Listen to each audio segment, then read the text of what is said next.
Good evening. Welcome to Football Fan Zone, and I am Jibzy, and this is Oracle. we have Mr. Oracle right here, and we're about to get into some nice questions. And I'm guessing he's a Barcelona fan, right? Don't guess, I'm a backup fan. How would you consider your season? We had a fantastic season, except our misfortune in the Champions League, of course. But other than that, we've done well in La Liga, and unfortunately, we're out of Copa del World too. But hey, at least we're coming on with a trophy. We're not ending this season without a trophy. So, But would you consider your La Liga run an easy one, given Real Madrid's run in La Liga? Like it's not really decent like that compared to their Champions League run. I think the team, it looks more as though they focus more on winning La Liga this season than any other thing. And even though we had some setbacks along the season, there was games like we had 3 straight games where we didn't score, we played goalless draw. We had runs like that, but ultimately we worked out to be where we're at in La Liga right now. So yeah, all thanks to Xavi. And I mean, you guys are on the verge of winning already, even if you haven't won it technically on paper. I mean, by tomorrow we'll be crowned champions of La Liga after we win. Hopefully. After how many years of not winning La Liga? The last time we won was 2019. But come to think of it, what would you call you people Europa League run? Because you were disqualified by me, I think so. You know. It was a good game. That was one of the best games Barcelona played this season. Both Man U and Barcelona really played. It was a very intense game. The better side just the better side won. But my side won. So you know. I mean, last I remembered, Sevilla destroyed you people eventually. So, but that is my own to take. Well, at the end of the day, neither of our team is winning Europa, so that ends the debate. We could put it that way. But I can say you guys are also looking forward to Messi coming back. I don't think realistically Messi would come back to Barcelona. He's a Barca legend. He's a Barca legend, but I'm not going to delude myself. Looking at the situation right now, the pay cut situation is not. Messi to come back to Barcelona means he has to earn 25 million annually. Come on, and there are already rumors about Saudi offering him millions. So even if you be Messi, safe, come on. No, but you don't think he's going to take a pay cut. The pay cut is different from pay cut. The pay cut I would have to take to fit into that team, 25 million. Come on. Even me, if I start football now, 25 million annually, I don't know one correct time. Talk about Lionel Messi. Come on. I don't think that pay cut is going to be very realistic. So as I want him back, I want him to retire in Barcelona, but I don't think the current reality at Barcelona supports it. Recently, they were still approaching, I think KC and other player on the team to take pay cut, and they refused. So there's still a lot of money issues at the club, and I don't think bringing Messi back at this very difficult financial times is the best thing. It's a difficult financial time. People keep signing players, because you see people like Dani Alves, Sergio Busquets, all those ones. They've been in the team for a long time. The team has grown into them. I'm not expecting players like Kessie, Gavi, Pedro to take a pay cut. They are young. They're electric. They have a whole people like career. Gavi doesn't even have an official contract yet. It's still like if you check the team, really, most of the players are like some of them are like boys from La Masia, or some boys that we got on free transfer, like Christensen. I think Casey also came on free transfer, but obviously the pay is what they're trying to have them cut, and these players have responsibility. I know, like you said, there was a time where some backup players took pay cut. I mean, I know Jordi Alba did, Busquets did, Piqué did, when the club was really at the height of financial crisis. They are one of the few backup players that I know that doesn't want Messi to come back. Like you said, you don't want to delude yourself and saying Messi should come back. But what would you consider Messi's career in PSG? What would you consider it as? Given the fact that they had 2 Champions League disqualification, I think was it the round of 16? I don't think they made it to the quarterfinals.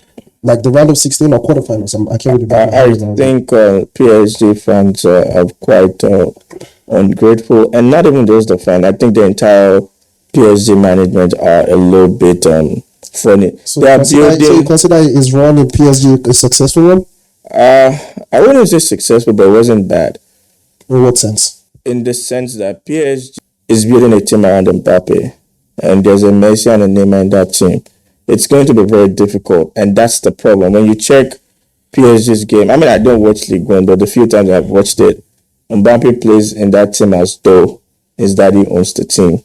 So it's like everything's about Mbappe, and you So can't his have. daddy owns the team. That's for real. It plays. There have been incidents when they want to play penalties where he's dragging the ball with Neymar. There's been times where it was supposed to. It sees a clear pass to pass to the other person, and it just takes the sole decision to just.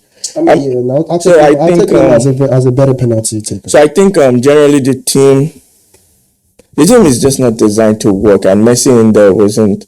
I don't think it was the right thing. At that time when Messi had to leave Barcelona, I would have preferred he went to City instead of PSG, honestly. So now you prefer Messi to go to Saudi rather than Barcelona. Yes, and also I think that was a very hard yes. no. I'm being honest. When you look at what Xavi has been doing in the last 2 years now, it is going to be a total upturn when you bring back a Messi. The problem Barcelona had for a long time was Messi in that team, and everybody thought they could be an average player once Messi is an excellent player.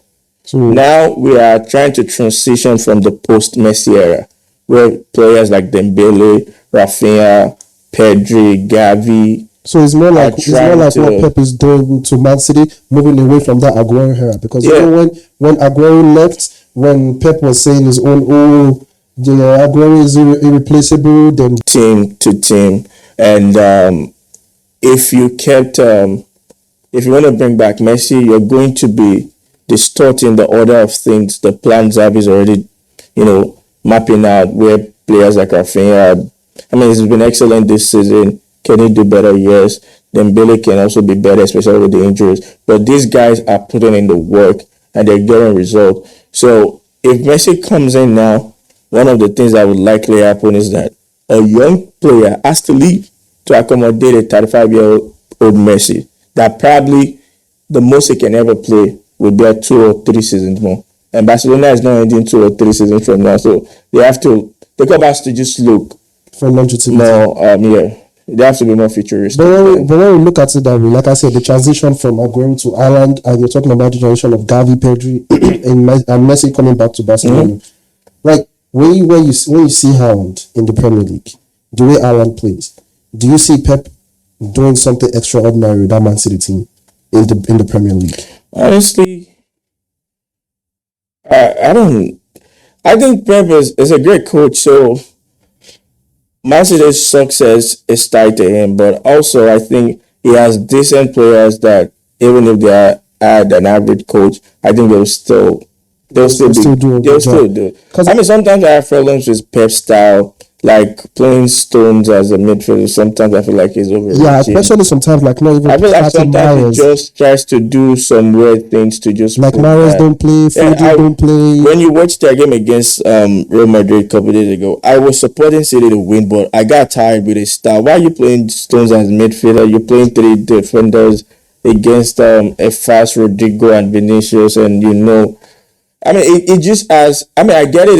Is a great coach. I love Pep. I'm a Barca fan, so I share that Pep Guardiola sentiment. But I think sometimes he creates some weird style that is. I just feel like he's just trying to. He just wants to do something weird to just say I'm Pep. So he's giving the special one, just annoying. Okay, but what I'm trying to say now is, if you look at it from an Arsenal perspective, do you think Arsenal is actually bottling the league? If Man City wins it, come match day 38. All right, so I think Arsenal stood a chance and they bottled it with the withdrawing Liverpool, West Ham, Southampton. And drawing Southampton. At least let's talk about Liverpool. And losing against City. I mean, they were going to lose against City. They were bound to lose against City. But talking about Liverpool, where they had 2 goals up front, and they started. It just became like they just left that Arsenal energy.